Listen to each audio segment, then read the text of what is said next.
1887. சரிங்களா? நம்ம சொன்ன மாதிரிதான் ஆல்ரெடி வந்து முடிவு பண்ணிருப்பாங்க. அதாவது அடுத்த மாநாடு வந்து எங்க நடக்கும் அப்படின்றது ஆல்ரெடி முடிவு பண்ணதான். இது ரொம்ப முக்கியமான ஒரு மாநாடு. ஏன் முக்கியமான ஒரு மாநாடு அப்படின்னா சென்னை மெட்ராஸ்ல வந்து நடந்திருக்கும். மெட்ராஸ் மாநிலத்தில் நடத்தப்பட்ட முதல் மாநாடு எது பாத்தீங்க அப்படின்னா இதுதான் 1887. எக்ஸாக்டா எந்த இடத்துல நடந்ததுன்னா பங்கிஸ் கார்டன் அப்படின்னு சொல்லுவாங்க. இன்னைக்கு அதோட இடம், அந்த இடத்தோட பேர் என்ன அப்படின்னா 1000 லைட் சொல்றாங்கல்ல, அந்த இடத்துல நடந்திருக்கும். 1000 விளக்கு பகுதி இருக்கு இல்லையா, அதுலதான் நடந்திருக்கும். இதுக்கு யார் தலைமை தாங்கியிருப்பா அப்படின்னா ஃபக்ருதீன் தியாப்ஜி அப்படின்ற தலைமை தாங்கியிருப்பாரு. சரிங்களா? ஃபக்ருதீன். இதோட சிறப்பு என்ன அப்படின்னு பாத்தீங்க அப்படின்னா முதலாக இஸ்லாமிய தலைவரால் தலைமை தாங்கப்பட்ட காங்கிரஸ் மாநாடு எது அப்படின்னு பாத்தீங்கன்னா 1887 மெட்ராஸ் மாநாடு தான். சரிங்களா? First time Congress meeting was headed by a Muslim leader. சரிங்களா?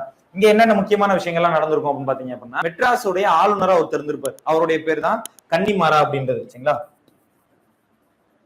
கன்னிமாரா இன்னைக்கு ஃபேமஸா ஒரு நூலகம் கூட இருக்கும். சரிங்களா? சென்னையில. சரிங்களா? அவர் தான் வந்து மெட்ராஸுடைய கவர்னரா வந்து இருந்திருப்பாரு.